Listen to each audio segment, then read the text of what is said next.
12 ശാപങ്ങൾ. എത്ര ശാപം? 12 ശാപങ്ങൾ, കേഴ്സ്.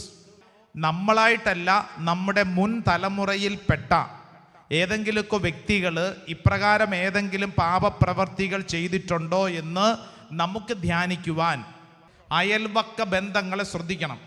ഒരു കാരണവശാലും അയൽവാസിയെ നീ ശത്രുവായിട്ട് കണക്കാക്കി അവരെ നശിപ്പിക്കുന്ന തരത്തിൽ പെരുമാറിയേക്കരുത്. വീട് വെഞ്ചരിപ്പിൻ്റെ അന്ന് നിങ്ങൾക്ക് കൊണ്ടുവന്ന് തരുന്ന സമ്മാനങ്ങളെല്ലാം തന്നെ വീടിൻ്റെ മുൻവശത്ത് പ്രതിഷ്ഠിക്കണമെന്ന് നിർബന്ധമില്ല. ഈ മൊബൈൽ ഫോണിൽ അശ്ലീല ചിത്രങ്ങൾ കണ്ട് കണ്ട് കണ്ട് കണ്ട് എൻ്റെ തലയ്ക്കകത്ത് ഇപ്പം അങ്ങനെയാണ് ചിന്തകളും ധാരണകളും ഒക്കെ. അതുകൊണ്ട് എൻ്റെ അമ്മയുടെ മുഖത്ത് പോലും നേരെ ചൊവ്വേ മുഖത്ത് നോക്കി സംസാരിക്കാൻ പറ്റുന്നില്ല. ഇന്ന് ദേ കാലാകാലങ്ങളായിട്ടുള്ള കുടുംബങ്ങളുടെ തലമുറകളുടെ ശാപത്തെ യേശുവിൻ്റെ കുരിശിനോട് ചേർത്ത് വെച്ച് ബന്ധിച്ച് പ്രാർത്ഥിക്കാൻ പോവാണ്. നിയമാവർത്തന പുസ്തകം, ബൈബിൾ തുറന്നോ. നിയമാവർത്തന പുസ്തകം 27-ാം അധ്യായം അതിൻ്റെ 11 മുതലുള്ള വചനങ്ങൾ. നിയമാവർത്തന പുസ്തകം 27-ാം അധ്യായം അതിൻ്റെ 11 മുതലുള്ള വചനം. അതിനൊരു ഹെഡിങ് കൊടുത്തിട്ടുണ്ട്, അത് വായിക്കാമോ? നിയമാവർത്തനം, book of Deuteronomy, chapter 27 verse 11. അതിനൊരു ഹെഡിങ് എന്താണ്? 12 ശാപങ്ങൾ. എത്ര ശാപം? 12 ശാപങ്ങൾ, കേഴ്സ്. ശാപം, കേഴ്സ്. ചില മേഖലകളെക്കുറിച്ച് അറിയുന്നതിന് വേണ്ടി ഈ വചനഭാഗം നമ്മൾ വായിക്കുകയാണ്. ഇന്ന് നമ്മുടെ കുടുംബത്തിൽ, കുടുംബ ബന്ധങ്ങളിൽ, നമ്മൾ ജീവിക്കുന്ന മണ്ണിൽ, നമ്മുടെ തലമുറകളിൽ ഏതെങ്കിലും തരത്തിലുള്ള ശാപപീഡകളാൽ നമ്മൾ വലയുന്നുണ്ടെങ്കിൽ, പ്രത്യേകിച്ച് അതിൻ്റെ നാരായ വേരുകൾ അറിയുന്നത്, പ്രാർത്ഥിക്കുന്നത് വളരെ പ്രധാനപ്പെട്ടതാണ്. നമ്മളിപ്പോൾ ബൈബിളിൽ നിയമാവർത്തന പുസ്തകം 27-ാം അധ്യായം 11 മുതലുള്ള വചനങ്ങളിൽ 12 ശാപങ്ങളെക്കുറിച്ച് രേഖപ്പെടുത്തിയിരിക്കുന്നു. ആ 12 ശാപങ്ങൾ പെട്ടെന്ന് നമ്മളൊന്ന് പരാമർശിച്ചു പോകും. എന്തിനെന്നറിയാവോ?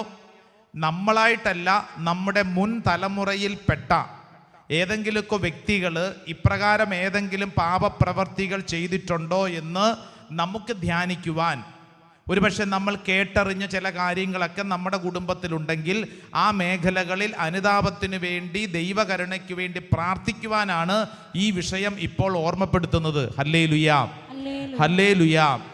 ദേ ശ്രദ്ധിച്ച് വായിക്കാം. 12 ശാപങ്ങളിൽ ഒന്നാമത്തെ ശാപത്തെ നിയമാവർത്തന പുസ്തകം 27-ാം അധ്യായം 15-ാം തിരുവചനമാണ് പഠിപ്പിക്കുന്നത്. വായിച്ചാലോ? 27, ചാപ്റ്റർ 27 വേഴ്സ് 15, 27-ന്റെ 15. എന്നാൽ നീ നിന്റെ ദൈവമായ കർത്താവിന്റെ സ്വരം ശ്രവിച്ച് ഞാൻ ഇന്ന് നിനക്ക് നൽകുന്ന അവിടുത്തെ കൽപ്പനകളും ചട്ടങ്ങളും. അല്ല, നിയമാവർത്തന പുസ്തകം 27-ാം അധ്യായം 15-ാം തിരുവചനം ശ്രദ്ധയോടെ വായിക്കുന്നു. കർത്താവിന് നിന്ദ്യമായ ശില്പവേല, കൊത്തിയോ വാർത്തോ ഉണ്ടാക്കിയ വിഗ്രഹം രഹസ്യത്തിൽ പ്രതിഷ്ഠിക്കുന്നവൻ ശപിക്കപ്പെട്ടവനാകട്ടെ. കണ്ടോ, ഒരു ശാപപീഡയെക്കുറിച്ച് ഓർമ്മപ്പെടുത്തുകയാണ്. ഒന്നാമത്തെ ശാപത്തെ വചനം പഠിപ്പിക്കുന്നു. കർത്താവിന് നിന്ദ്യമായ ശില്പവേല, കൊത്തിയോ വാർത്തോ ഉണ്ടാക്കിയ വിഗ്രഹം രഹസ്യത്തിൽ പ്രതിഷ്ഠിക്കുന്നവൻ ശപിക്കപ്പെട്ടവനാകട്ടെ എന്നാണ്. ശപിക്കപ്പെട്ടവനാകട്ടെ എന്ന് പറഞ്ഞു കഴിഞ്ഞാൽ വിഗ്രഹപ്രതിഷ്ഠ. ശ്രദ്ധിച്ചോണം, വിഗ്രഹപ്രതിഷ്ഠ. ഇതിപ്പോൾ നിങ്ങൾ ചെയ്തിട്ടുണ്ടെന്നല്ല, മറിച്ച് നമ്മളിപ്പോൾ ജീവിക്കുന്ന കുടുംബ പശ്ചാത്തലങ്ങളിൽ, മുൻ തലമുറകളിൽ അപ്രകാരം സത്യദൈവത്തെ ആരാധിക്കാതെ മറ്റേതെങ്കിലും ദൈവത്തെയോ ദേവന്മാരെയോ ആരാധിക്കുകയോ അപ്രകാരമുള്ള പ്രവർത്തികളിലൂടെ പോവുകയോ ചെയ്തിട്ടുണ്ടോ എന്ന് പരിശോധിക്കാൻ, വിലയിരുത്താൻ വേണ്ടി കർത്താവ് ഒരുക്കിയിരിക്കുന്നൊരു സമയമാണ്. പുറപ്പാട് പുസ്തകം 20-ാം അധ്യായം 3-ാം തിരുവചനം. ഒന്നാമത്തെ കൽപ്പന തന്നെ അതാണ്. എന്താണ് ഒന്നാമത്തെ കൽപ്പന? ഞാനാണ് നിന്റെ ദൈവമായ കർത്താവ്, ഞാനല്ലാതെ വേറെ ദേവന്മാർ നിനക്ക് ഉണ്ടാകരുത്. ഹല്ലേലൂയാ, ഹല്ലേലൂയാ, ഹല്ലേലൂയാ എന്ന് പറഞ്ഞു കഴിഞ്ഞാൽ കാര്യം വളരെ വ്യക്തമാണല്ലോ.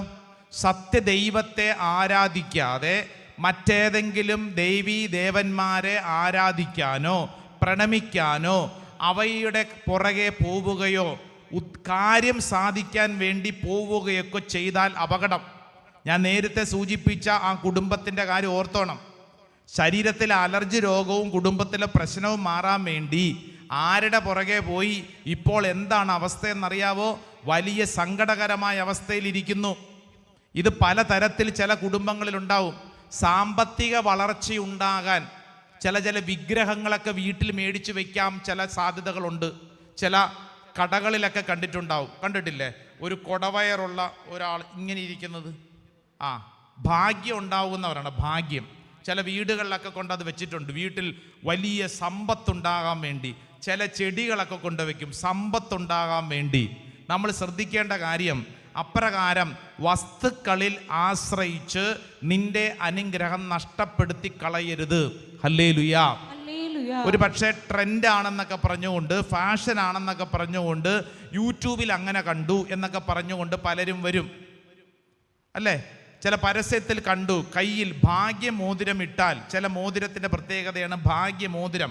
ഓൺലൈനിലൊക്കെ മേടിക്കാൻ കിട്ടും, അഡ്രസ്സ് വേണമെങ്കിൽ പറഞ്ഞു തരാം അല്ലേ? ഭാഗ്യമോതിരം ഇങ്ങനെ ഇട്ട് കഴിഞ്ഞാൽ ഭാഗ്യം വരുമെന്നാണ്. ഭാഗ്യം.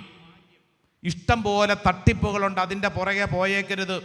ചില ആളുകളുടെ മെയിൻ പരിപാടി തന്നെ ഇങ്ങനെയുള്ള സാധനങ്ങൾ അല്ലേ? ഭാഗ്യം കിട്ടും. ധന ഭൈരവ യന്ത്രം കുറേ നാളുകൾക്ക് മുമ്പ് അങ്ങനെ നാട്ടിലൊക്കെ ഇറങ്ങിയതാണ്. ധനം ഉണ്ടാകാൻ നല്ലതാണ്, ധനമുണ്ടാകും, സമ്പത്തുണ്ടാകും, ആരോഗ്യം ഉണ്ടാകുമെന്നും പറഞ്ഞുകൊണ്ട് ചില സാധനങ്ങൾ.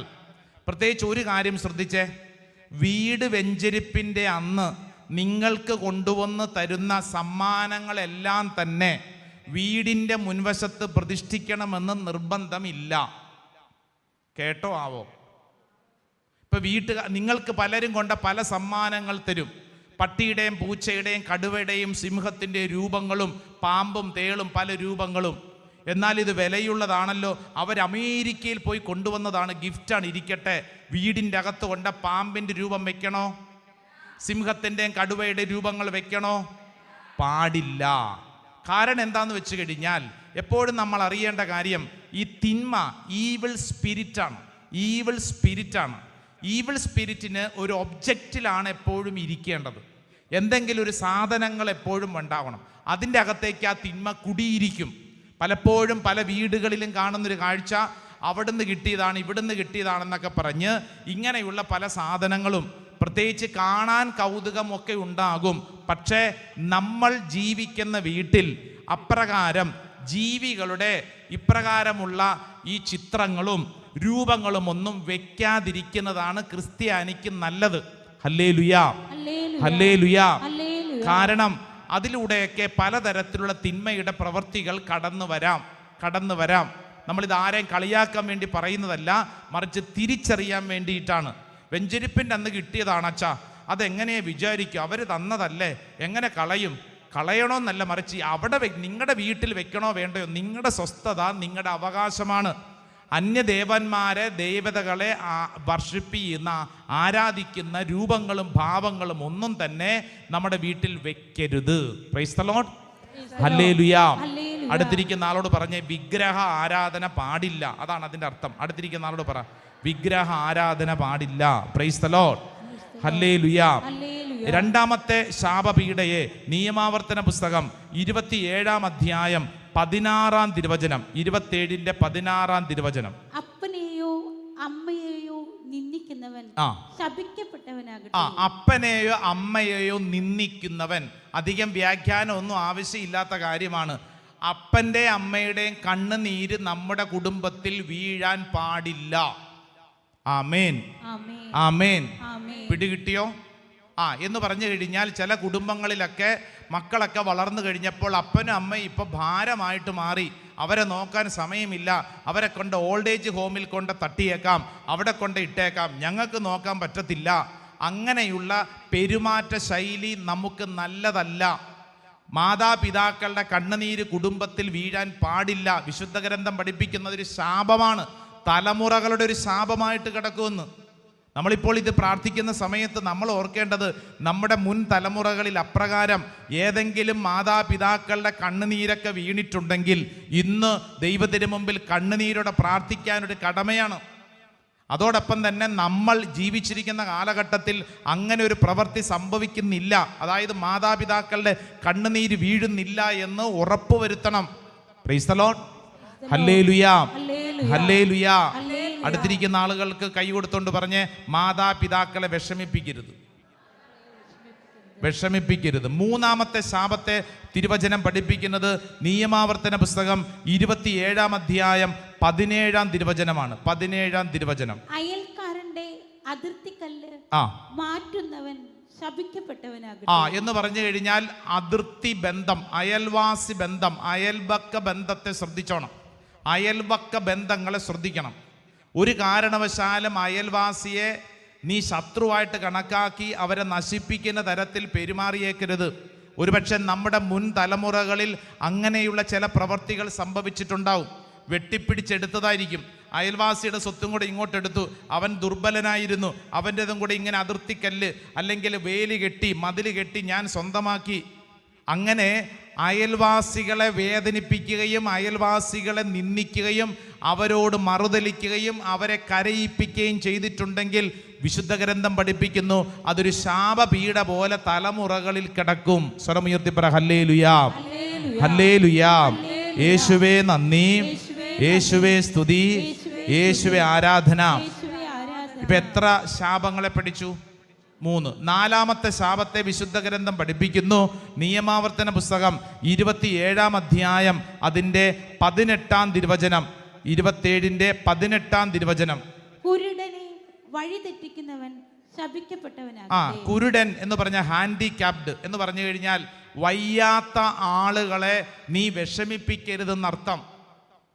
വയ്യാത്ത ആളുകൾ, പലതരത്തിൽ കുറവുകളുള്ളവർ നമ്മുടെ കുടുംബത്തിലൊക്കെ ഉണ്ട് എന്ന് കരുതി അവരെ കളിയാക്കുകയും അവരെ ഒറ്റപ്പെടുത്തുകയും നിന്നെയൊക്കെ എന്തിനു കൊള്ളാം, വെറുതെ തിന്നുറങ്ങി കുടുംബത്തിൽ കഴിയുകയാണല്ലോ. വയ്യാത്ത ആളുകളോട് നമ്മളുടെ സംഭാഷണമൊക്കെ ശ്രദ്ധിക്കണം. വയ്യാത്തവരോട് കേട്ടോ. ഈ ഹാൻഡിക്യാപ്ഡ് എന്ന് പറയുമ്പോൾ പലതരത്തിലുണ്ടല്ലോ. നമുക്കറിയാം, ശാരീരികമായി ഏതെങ്കിലും സ്വാധീനക്കുറവുള്ള വ്യക്തികളോട് നമുക്ക് കരുണയോടുകൂടെ പെരുമാറണം. നമ്മുടെ മുൻ തലമുറയിൽ പെട്ടവർ ഏതെങ്കിലും വ്യക്തികളോട് ക്രൂരമായി പെരുമാറി അവരെ ഏതെങ്കിലും തരത്തിൽ വിഷമിപ്പിച്ചിട്ടുണ്ടെങ്കിൽ ഇന്ന് നമ്മുടെ കടമ എന്താ? നമ്മൾ കരുണയ്ക്കു വേണ്ടി പ്രാർത്ഥിക്കണം. ഹല്ലേലൂയാ, ഹല്ലേലൂയാ. 5-ാമതായിട്ട് പഠിപ്പിക്കുന്ന ശാപം നിയമാവർത്തന പുസ്തകം 27 അധ്യായം അതിൻ്റെ 19 തിരുവചനം. 19 തിരുവചനം. പരദേശിക്കും അനാഥനും വിധവയ്ക്കും നീതി നിഷേധിക്കുന്നവൻ ശപിക്കപ്പെട്ടവനാകട്ടെ. 3 ഗ്രൂപ്പുകളെ പറയണം. ഒന്ന് പരദേശി, മറ്റൊന്ന് അനാഥൻ, മൂന്നാമത്തത് വിധവ. എന്താ ഈ 3 ഗ്രൂപ്പിന്റെ പ്രത്യേകത? ആരും തുണയില്ലാത്തവരാണിവർ. എന്തു ചെയ്യണമെന്നറിയാതെ ജീവിതത്തിൽ ഒറ്റപ്പെട്ടു പോകുന്നവരാണ്. അങ്ങനെയുള്ളവരോട് കരുണയോടുകൂടെ പെരുമാറണം. അങ്ങനെയുള്ളവരെ വിഷമിപ്പിക്കരുത്. ദുർബലരായിട്ടുള്ളവരെ വിഷമിപ്പിക്കരുത്. അതൊരു ശാപമായിട്ട് കിടക്കുമെന്നാണ് പറയുന്നത്. നമ്മുടെ ജീവിതത്തിൽ മാത്രമല്ല, നമ്മുടെ മുൻ തലമുറയിൽപ്പെട്ടവർ ഇപ്രകാരം ഏതെങ്കിലും വ്യക്തികളോടൊക്കെ നമുക്ക് ആരോഗ്യമുണ്ട്, അത് പാവങ്ങളായിരുന്നു, അവരുടെ മേൽ ആധിപത്യം പുലർത്തി അവരേതെങ്കിലുമൊക്കെ തരത്തിൽ വിഷമിപ്പിക്കുകയും കരയിപ്പിക്കുകയും ജീവിതത്തിൽ മരണം വരെ വരുത്തി വെപ്പിച്ചിട്ടുണ്ടെങ്കിൽ ഇന്ന് ജീവിച്ചിരിക്കുന്ന ഞാനും നിങ്ങളും കരുണയ്ക്ക് വേണ്ടി പ്രാർത്ഥിക്കണം. എങ്കിലേ 1000 തലമുറകളുടെ അനുഗ്രഹം നമുക്ക് കിട്ടൂ. ഇല്ലെങ്കിൽ ആ ശാപപീഠ അവിടെ കിടക്കും, ആ കണ്ണുനീർ അവിടെ കിടക്കും, ആ കണ്ണുനീരൊരു നിലവിളിയായിട്ട് അവിടെ കിടക്കും. ശ്രദ്ധി പറഞ്ഞ ഹല്ലേലൂയാ, ഹല്ലേലൂയാ, ഹല്ലേലൂയാ, ഹല്ലേലൂയാ. അടുത്തിരിക്കുന്ന ആൾക്ക് കൈ കൊടുത്തോണ്ട് പറഞ്ഞേ, പാവപ്പെട്ടവരെ വിഷമിപ്പിക്കരുത്. പ്രൈസ് ദി ലോർഡ്, ഹല്ലേലൂയാ. 5 ശാപപീഠകളെ കുറിച്ച് പഠിച്ചു നമ്മൾ. 6, 7, 8, 9. ഇനി വരുന്ന 4 പാപമേഖലകൾ, അത് പ്രത്യേകിച്ച് ശ്രദ്ധിക്കേണ്ട ചില പാപമേഖലകൾ, പ്രത്യേകിച്ച് ലൈംഗിക പാപബന്ധങ്ങളോട് ബന്ധപ്പെട്ടാണ്. കാരണം ഈ മേഖല നമ്മൾ തിരിച്ചറിയണം. ഇതൊന്ന് വായിക്കുന്ന നല്ലതാണ്. 6-ാമത്തെ ശാപപീഠ നിയമാവർത്തന പുസ്തകം 27 അധ്യായം 20 തിരുവചനം. 27:20. പിതാവിന്റെ ഭാര്യയോട് കൂടെ ശയിച്ച് അവനെ അപമാനിക്കുന്നവൻ ശപിക്കപ്പെട്ടവനാകട്ടെ എന്ന് പറഞ്ഞു കഴിഞ്ഞാൽ ഇത് ഉദ്ദേശിക്കുന്നത് ഇൻസെസ്റ്റ് എന്ന് പറയുന്ന ഒരു ഇംഗ്ലീഷ് വേർഡുണ്ട്. INCEST എന്ന് പറഞ്ഞാൽ വളരെ അടുത്ത ബന്ധുക്കൾ തമ്മിലുള്ള ലൈംഗിക പാപബന്ധങ്ങളെയാണ്. മകളെ അപ്പൻ ദുരുപയോഗിക്കുന്നു. കഴിഞ്ഞിടയ്ക്ക് പ്രാർത്ഥിക്കാൻ വന്ന ഒരു ചെറുപ്പക്കാരൻ അവൻ്റെ സങ്കടം അവൻ്റെ അമ്മയുടെ മുഖത്ത് നോക്കാൻ അവന് പറ്റുന്നില്ല. ഞാൻ അവനോട് സംസാരിച്ചു വന്നപ്പോൾ അവൻ പറഞ്ഞ കാര്യം, അച്ഛാ, ഞാൻ ഈ മൊബൈൽ ഫോണിൽ അശ്ലീല ചിത്രങ്ങൾ കണ്ട് കണ്ട് കണ്ട് കണ്ട് എൻ്റെ തലയ്ക്കകത്ത് ഇപ്പം അങ്ങനെയാണ് ചിന്തകളും ധാരണകളും ഒക്കെ. അതുകൊണ്ട് എൻ്റെ അമ്മയുടെ മുഖത്ത് പോലും നേരെ ചൊവ്വേ മുഖത്ത് നോക്കി സംസാരിക്കാൻ പറ്റുന്നില്ല. അമ്മയുടെ മുഖത്തേക്ക് നോക്കുമ്പോൾ ഞാൻ അശ്ലീല ചിത്രങ്ങളും ചിന്തകളുമാണ് എൻ്റെ മനസ്സിൽ വരുന്നത്, അമ്മയെക്കുറിച്ച് പോലും. ഞാനിത് പറയുമ്പോൾ ഈ കാലഘട്ടത്തിൻ്റെ വലിയ ഒരു ശാപപീഠ എന്ന് പറയുന്നത് നമ്മുടെ കയ്യിലുള്ള മൊബൈൽ ഫോണാണ്. മൊബൈൽ അതിൽ തന്നെ നന്മയാണ്, എന്നാൽ അത് വേണ്ട വിധം ഉപയോഗിക്കാൻ പറ്റാതെ പ്രത്യേകിച്ച് അശ്ലീലമായ കാര്യങ്ങൾക്ക് വേണ്ടി കാലഘട്ടത്തിൽ വർദ്ധിച്ചു വരുന്ന വലിയ ഒരു ബിസിനസ്സും പാപകരമായ ബിസിനസ് തന്നെയാണ് ഈ പോൺ വെബ്സൈറ്റുകൾ. അശ്ലീല വെബ്സൈറ്റുകൾ സന്ദർശിക്കുന്നവർ, അശ്ലീല ചിത്രങ്ങൾ കണ്ടുകൊണ്ടിരിക്കുന്നവർ, ഇത് ഞാൻ പറയുമ്പോഴത്തേക്ക് ശ്രദ്ധിക്കേണ്ടത് ഇത് അടുത്ത വളർന്നു വരുന്ന ജെൻസി പുതിയ തലമുറയ്ക്ക് മാത്രമല്ല, മുതിർന്നവരും ശ്രദ്ധിക്കണം. കാരണം ഈ പാപപ്രവൃത്തി ഇന്ന് വർദ്ധിച്ചുകൊണ്ടിരിക്കുന്നു. കാരണം എല്ലാവരുടെയും കയ്യിൽ മൊബൈൽ ഫോണുണ്ട്. അവർക്ക് ഇഷ്ടമുള്ളത് ഇഷ്ടമുള്ള സമയത്ത് ഇഷ്ടമുള്ള രൂപത്തിൽ കാണാം. ആരും ചോദിക്കാനും പറയാനും വരത്തില്ല. എന്നാൽ ഒരു കുഴപ്പമുണ്ട്. എന്താണെന്നറിയോ? നമ്മൾ കാണുന്ന കാര്യങ്ങളെല്ലാം കണ്ടു തീർന്നു എന്ന് ചിന്തിക്കരുത്. കണ്ടതെല്ലാം നമ്മുടെ തലയ്ക്കകത്തോട്ട് കയറിയിരിക്കും. കണ്ടതെല്ലാം തലയ്ക്കകത്തോട്ട് കയറിയിരിക്കും. പിന്നെ നീ ഒരു മനുഷ്യനെ നോക്കുമ്പോൾ നിന്റെ ഉള്ളിൽ വരുന്നത് ഈ അശ്ലീല ചിത്രങ്ങളായിരിക്കും, ഈ അശ്ലീല ചിന്തകളായിരിക്കും. രാത്രി കിടന്നുറങ്ങുമ്പോൾ നിന്റെ സബ് കോൺഷ്യസ് മൈൻഡിൽ വരുന്നത് ഈ അശ്ലീല ചിന്തകളും ചിത്രങ്ങളും ആയിരിക്കും. നിനക്ക് ഏകാഗ്രത കിട്ടത്തില്ല, ജീവിതത്തിൽ മുന്നോട്ട് പോകാൻ പറ്റത്തില്ല, താളം തെറ്റും. ഞാനിത് പറയുമ്പോൾ നിങ്ങൾ ശ്രദ്ധിച്ചോ. ഇപ്പോൾ ഉദാഹരണത്തിന് നിങ്ങൾ നന്നായിട്ട് പ്രാർത്ഥിക്കണമെന്ന് ആഗ്രഹിക്കുന്നു, കൊന്ത ചെല്ലണം, വചനം വായിക്കണമെന്നൊക്കെ ആഗ്രഹിക്കുന്നു. എന്നാൽ ഒരു 5 മിനിറ്റ് ആ ഫേസ്ബുക്കിലും വാട്സപ്പിലും ഇൻസ്റ്റാഗ്രാമിലൊക്കെ പോയി ചില സ്റ്റോറികളും റീൽസും ഒക്കെ കണ്ടിട്ട് പ്രാർത്ഥിക്കാം എന്ന് വിചാരിക്കുന്നു. ഇനി ഞാൻ പ്രാർത്ഥിക്കാൻ പോകുന്നു, കൊന്ത ചെല്ലാൻ പോകുന്നു. പക്ഷേ 5 മിനിറ്റ് സമയം, ഈ 5 മിനിറ്റ് സമയം നമ്മൾ കാണുന്നതും കേൾക്കുന്നതും വഴി സംഭവിക്കുന്ന കാര്യം എന്നാണെന്നറിയാവോ? പിന്നീട് നിനക്ക് കൊന്ത ചെല്ലാനും വചനം വായിക്കാനുമുള്ള ശ്രദ്ധ നഷ്ടപ്പെട്ടു പോകും. നിങ്ങൾക്കറിയാം, നമ്മൾ അനുദിനം അനുഭവിക്കുന്ന കാര്യം. ഞാനിത് പറയുന്നത് ഇതൊന്നും മോശമാണെന്നല്ല, മറിച്ച് മൊബൈൽ ഫോൺ മോശമാണെന്നല്ല, മറിച്ച് ഇപ്രകാരമുള്ള അശ്ലീല കാര്യങ്ങളുടെ പുറകെ പോകുന്നതും മൊബൈൽ ഫോൺ നമ്മളെ നമ്മളാണ് മൊബൈലിനെ നിയന്ത്രിക്കേണ്ടത്. നിയന്ത്രിക്കാൻ പറ്റാത്ത വണ്ണം അടിമപ്പെട്ടു പോകുന്നതും ഈ കാലഘട്ടത്തിൽ വർദ്ധിച്ചു വരുന്നു. പ്രത്യേകിച്ച് അശ്ലീലമായ കാര്യങ്ങൾ കാണുന്ന ശൈലികളോ സ്വഭാവ രീതികളോ ഉള്ളവർ വളരെ ശ്രദ്ധിക്കണം. പിശാച് വ്യക്തിയിൽ പ്രവേശിക്കുന്ന ഏറ്റവും പ്രധാനപ്പെട്ട ഒരു വഴിയാണത്. അങ്ങനെയുള്ള കാര്യങ്ങൾ കാണുമ്പോൾ തന്നെ തിന്മ ആ വ്യക്തിയുടെ കണ്ണുകളിലൂടെ ഉള്ളിലോട്ട് പ്രവേശിക്കും. തിന്മയ്ക്ക് അങ്ങനെ ഒരു ഈവൽ പവറാണ്, അതൊരു പവറാണ്, അത് വ്യക്തിയുടെ ഉള്ളിലോട്ട് പ്രവേശിക്കും. വളരെ സൂക്ഷിക്കണം. പേഴ്സണാലിറ്റി ഡിസോർഡറാണ്, സ്വഭാവത്തിൽ വൈകൃതങ്ങൾ സംഭവിക്കും. സ്വരമുയർത്തി പറ ഹല്ലേലൂയാ, ഹല്ലേലൂയാ, ഹല്ലേലൂയാ. ദേ അടുത്ത ലൈംഗികമായിട്ടുള്ളൊരു പാപമേഖലയെ ഓർമ്മപ്പെടുത്തുന്നത് ശാപത്തെക്കുറിച്ചുള്ള 7ാമത്തെ ശാപം. നിയമാവർത്തന പുസ്തകം 27-ാം അധ്യായം 21-ാം തിരുവചനം 21. മൃഗവുമായി ഇണചേരുന്നവൻ. ഒരു പക്ഷേ ഇത് കേൾക്കുമ്പോഴത്തേക്ക് ചിലർക്ക് ചിന്തിക്കും ഇങ്ങനെയൊക്കെ പാപമേഖലകളുണ്ടോ? ഉണ്ടെന്ന്. ഇതൊരു പൈശാചിക പീഡയാണ്. ഇതിന് ഇംഗ്ലീഷിൽ ബെസ്റ്റിയാലിറ്റി എന്നാ പറയുന്നത്. BESTIALITY, ബെസ്റ്റിയാലിറ്റി. മൃഗവുമായിട്ടുള്ള ലൈംഗിക പീഡകളാണ്. അടുത്ത 3ാമത്തെ ലൈംഗികമായിട്ടുള്ളൊരു പാപപീഡ. നിയമാവർത്തന പുസ്തകം 27-ാം അധ്യായം 22-ാം തിരുവചനം 27-22. തന്റെ പിതാവിന്റെയോ മാതാവിന്റെയോ മകളായ സഹോദരിയോടൊത്ത് ശയിക്കുന്നവൻ ശപിക്കപ്പെട്ടവനാകും. മറ്റൊരു അഡൽട്ടറി, വ്യഭിചാര ദുർഭൂതത്തെ കുറിച്ച് വചനം പഠിപ്പിക്കുകയാണ്. ഒരു മേഖലയും കൂടെയുണ്ട്. അടുത്ത വചനം 27, 23 കൂടെ വായിച്ചേ. അമ്മായിമ്മയോട് കൂടെ ശയിക്കുന്നവൻ ശപിക്കപ്പെട്ടവനാകും. ഫോർണിക്കേഷൻ, ലൈംഗിക പാപ മേഖലകളെ കുറിച്ച് പഠിപ്പിക്കുകയാണ്. അതായത് ഇപ്പോൾ നമ്മൾ 4 തരത്തിലുള്ള ഒരു ലൈംഗിക മേഖലകളിലെ ശാപപീഠകളെ കുറിച്ച് മനസ്സിലാക്കി. ഒന്ന് അഡൽട്ടറി, നമുക്കറിയാവുന്ന പൊതുവായുള്ളത് നമ്മൾ അറിയാവുന്നൊരു വേർഡാണ് അഡൽട്ടറി, വ്യഭിചാരം. ഫോർണിക്കേഷൻ എന്ന് പറഞ്ഞാൽ കുടുംബ ജീവിതക്കാരുടെ ഇടയിലുള്ളത്, മറ്റൊന്നാണ് ഇൻസെസ്റ്റ് എന്ന് പറഞ്ഞത്, നാലാമത്തത് ബെസ്റ്റിയാലിറ്റി. ഈ 4 മേഖലകളെ, ലൈംഗിക പാപ മേഖലകളെ വിശുദ്ധ ഗ്രന്ഥം വെച്ചിട്ട് നമ്മളോട് പറയുന്നത് ശാപപീഡകളാണ്. തലമുറകളായിട്ട് കിടക്കുന്ന അവിശ്വസ്തതയുടെ ശാപപീഡകളാണ്. ഇത് നമ്മൾ പറയുമ്പോൾ നമുക്കിന്ന് പ്രാർത്ഥിക്കാൻ ഒരു കടമയുണ്ട്. നമുക്ക് മുമ്പ് ജീവിച്ച് കടന്നുപോയവർ എങ്ങനെ ജീവിച്ചെന്ന് അറിഞ്ഞുകൂടാ. ചില ലൈംഗിക പാപപീഡകൾ അങ്ങനെ കിടന്നതുകൊണ്ട് തലമുറകളിലൂടെ, ചില കുടുംബങ്ങൾ നിങ്ങൾ ശ്രദ്ധിച്ചിട്ടില്ലേ, തലമുറകളിലൂടെ അവിശ്വസ്തത ജഡിക പാപത്തിന്റെ പീഡകൾ തലമുറകളിലൂടെ പടരുന്നു. ഇന്ന് ദൈവസന്നിധിയിൽ കണ്ണുനീരോടെ കരുണയ്ക്ക് വേണ്ടി നമുക്ക് പ്രാർത്ഥിക്കാൻ കടമയുണ്ട്. സ്വരമുയർത്തി പറ ഹല്ലേലൂയാ, ഹല്ലേലൂയാ, ഹല്ലേലൂയാ. 10ാമത്തെ ശാപപീഡയെ വചനം പഠിപ്പിക്കുന്നത് 27-ാം അധ്യായം 24-ാം തിരുവചനം, 27-24. അയൽക്കാരനെ രഹസ്യമായി വധിക്കുന്നവൻ ശപിക്കപ്പെടും. കൊലപാതകം എന്ന് പറയുന്ന ഒരു പാപം, കൊലപാതകം, അതിന്റെ ഗൗരവം നമുക്കറിയാം, അധികം വിശദീകരണം വേണ്ട. 27-25 11ാമത്തെ ശാപപീഡയാണ്. നിർദോഷനെ കൊല്ലാൻ കൈക്കൂലി വാങ്ങുന്നവൻ എന്ന് പറഞ്ഞു കഴിഞ്ഞാൽ കൊലപാതകത്തിന് കൂട്ടുചേരലാണ്, കൊലപാതകത്തിന് കൂട്ടുചേരൽ.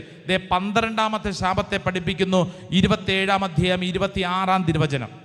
ഈ നിയമം പൂർണ്ണമായും അനുസരിക്കാത്തവൻ ശപിക്കപ്പെട്ടവനാകട്ടെ. അതായത് നിയമം അനുസരിക്കാത്തവൻ, ദൈവം പറയുന്ന കാര്യം അനുസരിക്കാൻ തയ്യാറല്ലാതെ തോന്നിവാസത്തിന് നടക്കുന്നവരെ കുറിച്ചാണ് വചനം. അതൊരു ശാപപീഡയാണ്.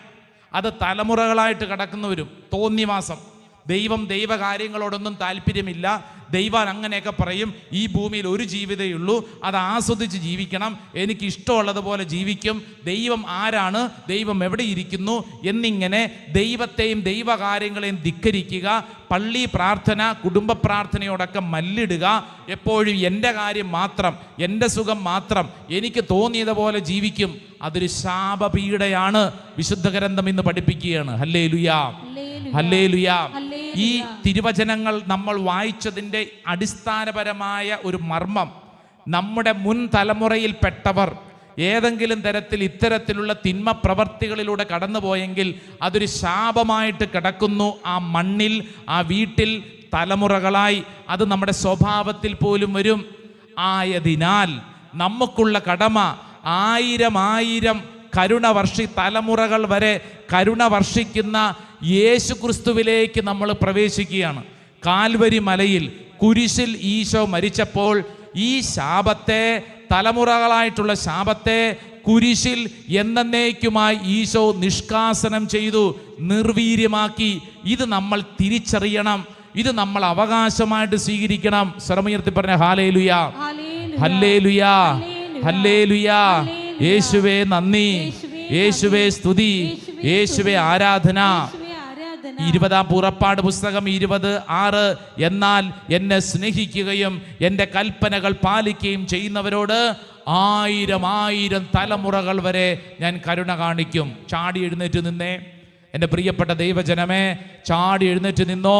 ഇന്ന് ഈ ശുശ്രൂഷ സമയത്ത് നന്നായിട്ട് പ്രാർത്ഥിക്കണം കേട്ടോ, നന്നായിട്ട് പ്രാർത്ഥിക്കണം. അടുത്തിരിക്കുന്നവരെയൊക്കെ വിളിച്ചെഴുന്നേപ്പിക്കുക കേട്ടോ. അവരൊക്കെ അവിടെ ഇരുന്ന് പ്രാർത്ഥിക്കുകയോ കണ്ണടക്കം ഇരിച്ചിരിക്കുക, അവരൊക്കെ എഴുന്നേപ്പിക്കുക.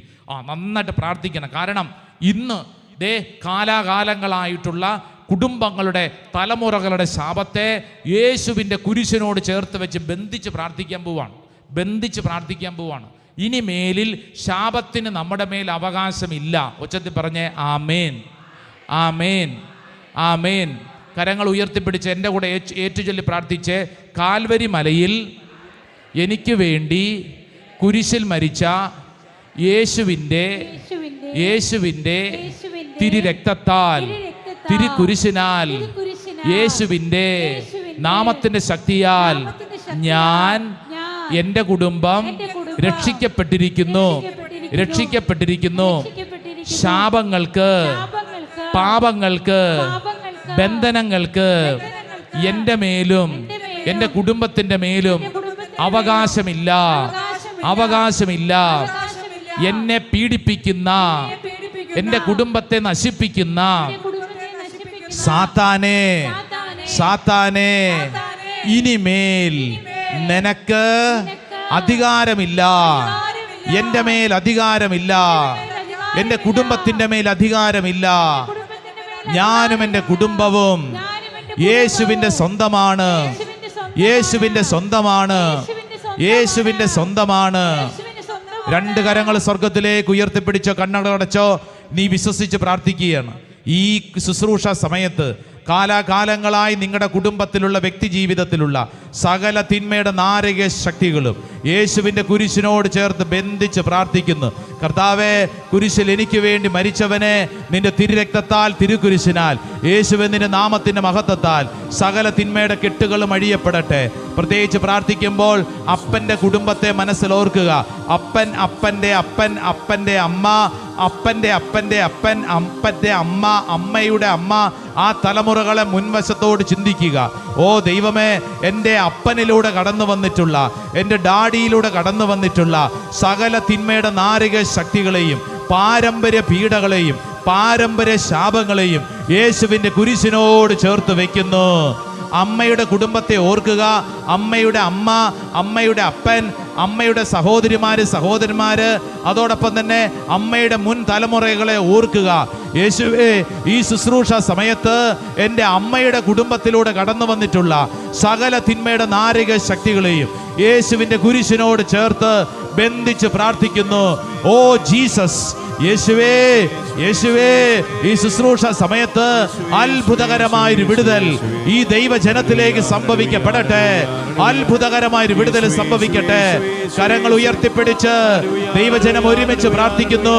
സകല തിന്മയുടെ നാരക ശക്തികളെ യേശുവിന്റെ കുരിശിനാൽ ബന്ധിക്കുന്നു. യേശുവിന്റെ കുരിശിനാൽ ബന്ധിക്കുന്നു. സാത്താനിന് ഞങ്ങളുടെ മേൽ അവകാശമില്ല. കരങ്ങൾ ഉയർത്തി, സ്വരമുയർത്തി യേശുവേ എന്ന് വിളിച്ച് പോരാ പോരാ പോരാ പോരാ പോരാ വിളിക്കട്ടെ, വിളിക്കട്ടെ, വിളിക്കട്ടെ. The mighty power, the mighty power, the mighty power. ആയിരം തലമുറ വരെ കരുണ കാണിക്കുന്ന എൻ്റെ ദൈവമേ, എൻ്റെ കുടുംബത്തിലേക്ക് പ്രവർത്തിക്കണമേ. എൻ്റെ കുടുംബ ബന്ധങ്ങളിലേക്ക് പ്രവർത്തിക്കണമേ. എൻ്റെ വീടിൻ്റെ ഓരോ മുക്കിലും മൂലയിലും പ്രവർത്തിക്കണമേ. എൻ്റെ കൃഷി ഇടങ്ങളിൽ പ്രവർത്തിക്കണമേ. എൻ്റെ ജീവിത വ്യാപാരങ്ങളിൽ പ്രവർത്തിക്കണമേ. എൻ്റെ ബന്ധങ്ങളിൽ പ്രവർത്തിക്കണമേ. സഹോദര ബന്ധങ്ങളിൽ പ്രവർത്തിക്കണമേ. എൻ്റെ കൂട്ടുകെട്ടിൽ പ്രവർത്തിക്കണമേ. ഓ കർത്താവേ, ഞങ്ങൾ വിശ്വസിക്കുന്നു. വരുന്ന തലമുറകളിൽ പ്രവർത്തിക്കണമേ.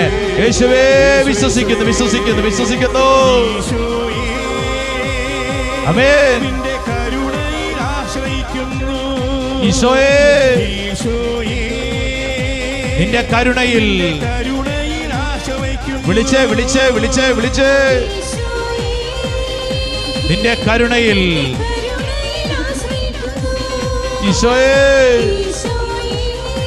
നിന്റെ കരുണയിൽ ഒരിക്കൽ കൂടെ വിളിച്ചേ. ഈശോയേ, നിന്റെ കരുണയിൽ ഈശോയേ, നിന്റെ കരുണയിൽ ആശ്രയിക്കുന്നു. രണ്ട് കരങ്ങൾ ശിരസിൽ കമഴ്ത്തി വെച്ച് കണ്ണുകളടച്ച് പ്രാർത്ഥിച്ചോ. നിന്റെ ശിരസ് മുതൽ ഉള്ളങ്കാല് വരെ ദൈവശക്തി വെളിപ്പെടട്ടെ. കർത്താവേ, എല്ലാ രോഗപീഠകളെയും ഞങ്ങൾ ബന്ധിച്ച് പ്രാർത്ഥിക്കുന്നു. പാരമ്പര്യ രോഗപീഠകളെ ബന്ധിച്ച് പ്രാർത്ഥിക്കുന്നു. പാരമ്പര്യ ശാപപീഠകളെ ബന്ധിച്ച് പ്രാർത്ഥിക്കുന്നു. സാമ്പത്തിക മേഖലയിലുള്ള ഞെരുക്കങ്ങളെ സമർപ്പിച്ച് പ്രാർത്ഥിക്കുന്നു. ജഡിക ഭാവങ്ങളുടെ പീഡകളെ ബന്ധിച്ച് പ്രാർത്ഥിക്കുന്നു. തലമുറകളിൽ കടന്നു വരുന്ന ലൈംഗിക വൈകൃത പാവ പീഡകളെ ബന്ധിച്ച് പ്രാർത്ഥിക്കുന്നു. അവിശ്വസ്തതയുടെ തിന്മയുടെ മേഖലകളെ ബന്ധിച്ച് പ്രാർത്ഥിക്കുന്നു. വെറുപ്പിന്റെ ദുരാത്മാവിനെ ബന്ധിച്ച് പ്രാർത്ഥിക്കുന്നു. ഓ ദൈവത്തിന്റെ അത്ഭുത ശക്തി എന്റെ കുടുംബത്തിൽ പ്രവർത്തിക്കട്ടെ. എന്റെ കുടുംബത്തിൽ പ്രവർത്തിക്കട്ടെ. നാവിന്റെ ദുരുപയോഗത്തിന്റെ ദുരാത്മാവിനെ ബന്ധിച്ച് പ്രാർത്ഥിക്കുന്നു. കലഹത്തിന്റെ ദുരാത്മാവിനെ ബന്ധിച്ച് പ്രാർത്ഥിക്കുന്നു. ഇപ്പോൾ പ്രാർത്ഥിക്കുന്ന ഓരോ വ്യക്തിയിലേക്കും അഭിഷേകം ഒഴുകപ്പെടട്ടെ. അനുസരണക്കേടിന്റെ ദുരാത്മാവിനെ ബന്ധിച്ച് പ്രാർത്ഥിക്കുന്നു. ഈ ശുശ്രൂഷ സമയത്ത് അഭിഷേകം ഒഴുകട്ടെ. ഒരു പുതിയ അഭിഷേകം വെളിപ്പെടട്ടെ.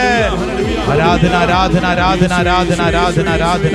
Hallelujah, hallelujah, hallelujah. യേശുവേ, ആരാധന, ആരാധന, ആരാധന, ആരാധന, ആരാധന.